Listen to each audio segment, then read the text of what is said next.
नमस्कार दोस्तों। आप सबका स्वागत है रिच माफिया के इस नए एपिसोड में।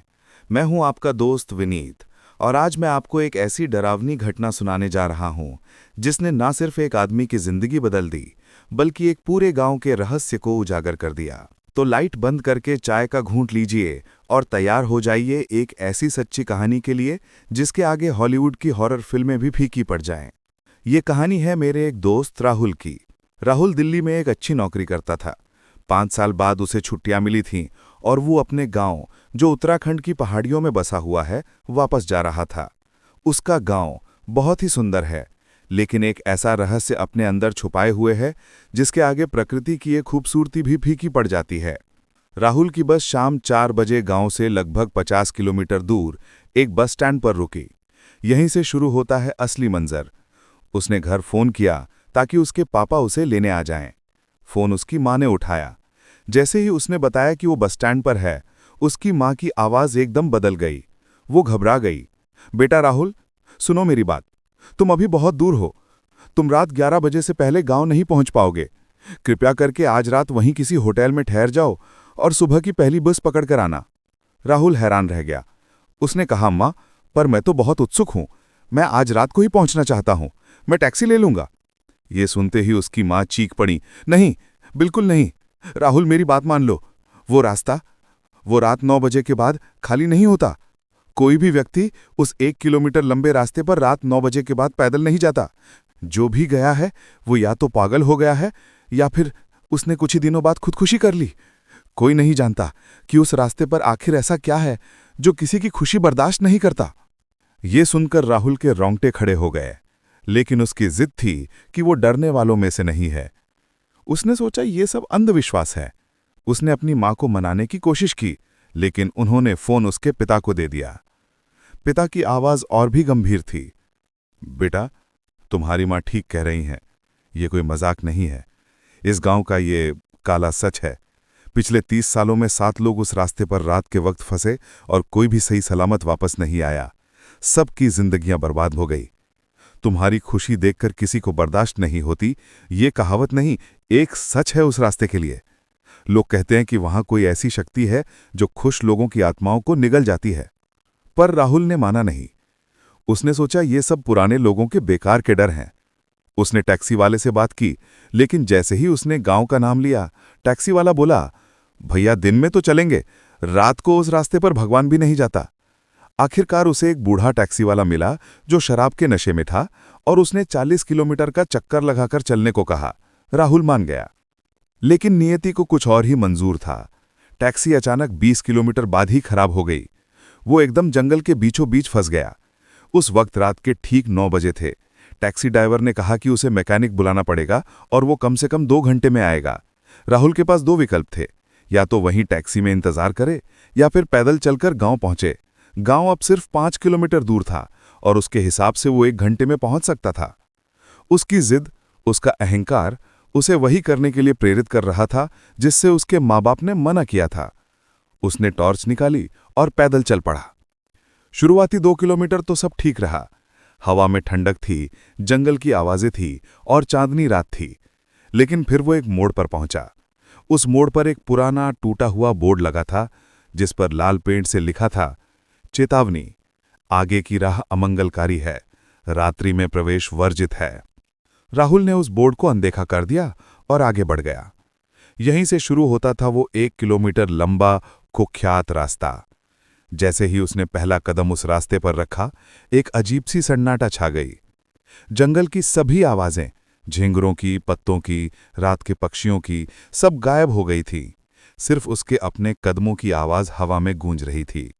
वो 10 मिनट चला ही था कि अचानक उसे पीछे से किसी के पैरों के चलने की आवाज सुनाई दी। घुप अंधेरे में वो आवाज बहुत साफ थी, टप टप टप। उसने मुड़कर देखा, टॉर्च की रोशनी घुमाई, लेकिन वहां कोई नहीं था। फिर वो आवाज फिर शुरू हो गई, लेकिन इस बार वो और करीब थी। ऐसा लग रहा था जैसे कोई उसके ठीक पीछे पीछे चल रहा हो। राहुल की सांसें तेज हो गईं। उसने अपनी रफ्तार बढ़ा दी, लेकिन वो आवाज भी उसी रफ्तार से चलने लगी। फिर अचानक उसे एक औरत के रोने की आवाज सुनाई दी। वो आवाज इतनी दुख भरी और हृदय विदारक थी कि राहुल का दिल धड़कना भूल गया।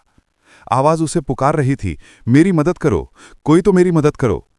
उसने टॉर्च घुमाकर देखा तो एक औरत सफेद कपड़े में दूर खड़ी थी। वो उसकी तरफ पीठ किए हुए रो रही थी। राहुल की इंसानियत जाग उठी। वो भागकर उसकी तरफ बढ़ा, लेकिन जैसे ही वो उसके पास पहुंचा, वो औरत गायब हो गई और उसकी जगह उसे एक छोटी सी लड़की दिखाई दी जो एक पेड़ के नीचे खड़ी थी और मुस्कुरा रही थी। राहुल की हालत खराब हो रही थी। उसने समझ लिया कि ये कोई मामूली जगह नहीं है। वो भागने लगा, लेकिन जैसे ही वो भागा, उसके सामने एक दृश्य प्रकट हुआ। वो देखता क्या है कि सड़क के बीचों बीच एक पुराना सा पीपल का पेड़ है और उसकी एक डाल पर एक रस्सी लटक रही है और उस रस्सी के नीचे एक आदमी खड़ा है जो उसे देखकर मुस्कुरा रहा है। आ गया कोई नया मेहमान। तुम कितने खुश लग रहे हो। यहां आकर कोई खुश नहीं रह सकता। तुम्हारी खुशी मुझे दे दो। राहुल चीखते हुए वहां से भागा। उसने देखा कि रास्ते के किनारे किनारे कई सारे लोग खड़े हैं। कुछ रो रहे हैं, कुछ हंस रहे हैं, कुछ बस खड़े खड़े उसे देख रहे हैं। हर एक की आंखों में एक ही भाव था, एक गहरा खालीपन। वो सब भूत थे। वो सब उन लोगों के भूत थे जिन्होंने उस रास्ते पर अपनी जान गंवाई थी। तभी उसने महसूस किया कि कोई उसका हाथ पकड़ रहा है। उसने देखा वो वही लड़की थी जो पेड़ के नीचे खड़ी थी। उसने कहा, भैया मेरी गुड़िया खो गई है, क्या तुम मेरी मदद करोगे? राहुल ने हाँ में सिर हिला दिया, क्योंकि वो डर से बोल नहीं पा रहा था। लड़की उसे रास्ते से हटकर एक झाड़ी की तरफ ले गई। वहां एक कब्र थी और उस कब्र पर एक पुरानी गंदी गुड़िया पड़ी थी।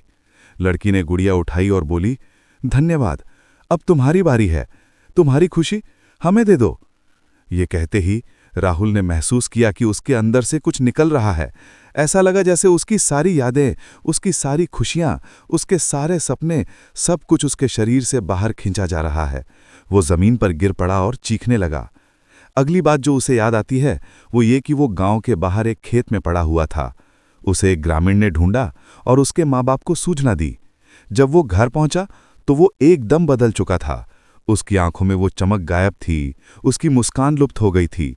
वो दिन रात बस एक कोने में बैठा रहता, कुछ बोलता नहीं था। कई हफ्तों बाद जब वो थोड़ा ठीक हुआ तो उसने बताया कि उस रात उसके साथ क्या हुआ। गांव के बुजुर्गों ने बताया कि वो रास्ता एक शापित भूमि है। कहा जाता है कि सदियों पहले एक ऐसी आत्मा ने वहां अपनी जान दी थी जो इतनी ईर्ष्यालु और दुखी थी कि उसने प्रण लिया कि वो किसी को भी खुश नहीं देखेगी। वो आज भी उस रास्ते पर भटकती है और जो भी खुश दिखाई देता है उसकी खुशी को चूस लेती है।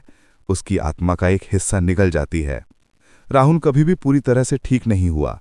वो आज भी उदास रहता है, जैसे उसके अंदर का कुछ हिस्सा हमेशा के लिए उस रास्ते पर खो गया हो।